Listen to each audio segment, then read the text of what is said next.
L'idée, c'est d'extraire les urines à la source, de la même manière qu'on sépare le PET, le verre ou les batteries, et puis de recycler les minéraux qui s'y trouvent directement dans le bâtiment. Donc en fait, c'est comme une petite station d'épuration dans un bâtiment qui se focalise uniquement sur les urines. Aujourd'hui, ces minéraux partent à la station d'épuration, sont mélangés avec toutes les autres eaux usées et on recycle qu'une infime partie finalement. Si on les sépare à la source, comme les autres déchets, on peut les recycler de manière beaucoup plus efficace.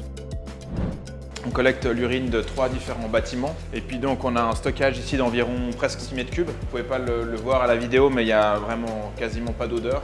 En général, on s'imagine que c'est quand même plus violent que ça. Le bioréacteur, c'est finalement quelque chose d'assez similaire à ce qui se fait dans une station d'épuration. Il va faire une nitrification, donc on a deux types de bactéries qui vivent, si je peux dire, dans un équilibre assez fin. Et en fait, ces bactéries, pour simplifier, elles vont transformer l'ammoniac en nitrate. Donc en fait, c'est des formes d'azote, mais si vous regardez à l'intérieur et si vous sentez aussi ce réacteur, il n'y a plus d'odeur, il n'y a plus d'émissions d'ammoniac notamment. Et en fait, c'est ça qui vraiment représente quelque part cette transformation.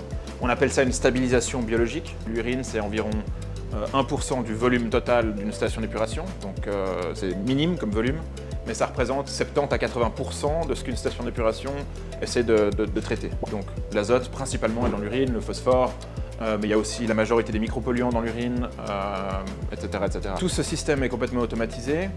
La première étape, le bioréacteur, comme j'ai dit, on a un brevet sur un capteur de nitrite qui nous permet de gérer cette nitrification dans un milieu ultra concentré. On a ensuite l'étape suivante qui est un filtre à charbon actif sur lequel on enlève la totalité des micropolluants. On a besoin d'environ 10 fois moins de charbon actif si on l'utilise à la source pour enlever la même quantité de micropolluants qu'une station d'épuration. La dernière étape, c'est cette grosse machine que vous voyez là, qui est un évaporateur industriel qui va concentrer le liquide qu'on n'appelle plus urine à ce stade, parce que biologiquement, elle est vraiment différente. C'est un concentrat de minéraux, qui est un engrais certifié.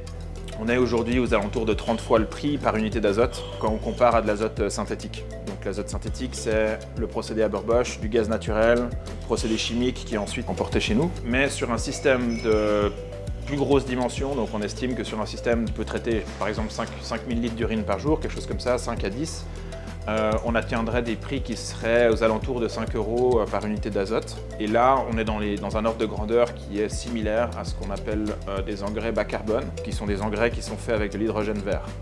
Jusqu'à présent, pour séparer les urines, on avait des choses comme ça. Donc en fait, ça, c'est le genre de toilette où quand tu la vois, tu comprends pas, t'as pas envie de t'asseoir dessus, que voilà, t'es pas habitué à ça, c'est pas quelque chose que les gens aimaient.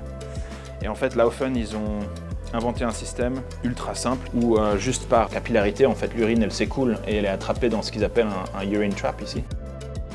Le projet Vuna était un projet en Afrique du Sud pour que les agriculteurs d'une certaine région puissent recycler les minéraux de leurs urines et avoir des engrais de cette manière. Donc en fait, on réglait deux problèmes. On réglait voilà, le problème du manque d'engrais, des coûts d'engrais qui étaient très fluctuants, et le problème des toilettes qui étaient inexistantes. Et puis ensuite, ça s'est développé petit à petit. Et il y a quelques années maintenant, on a décidé d'en faire une entreprise et de lui donner sa chance. Et c'est un peu comme ça que c'est né.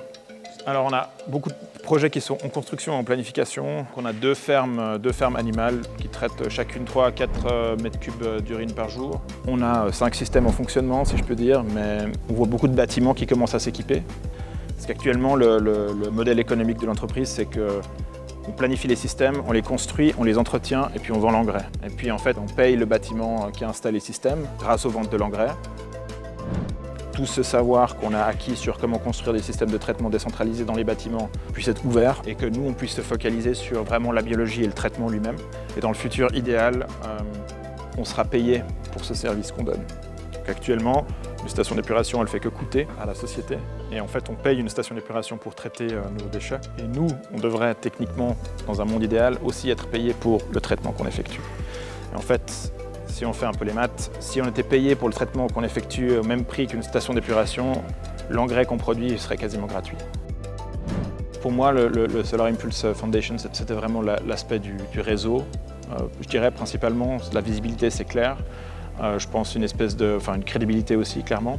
C'est des gens sur qui je sais que si j'écris un email ou si je pose une question parce que j'ai envie d'être introduit à une personne ou à une autre ou à une entreprise, je pourrais compter dessus.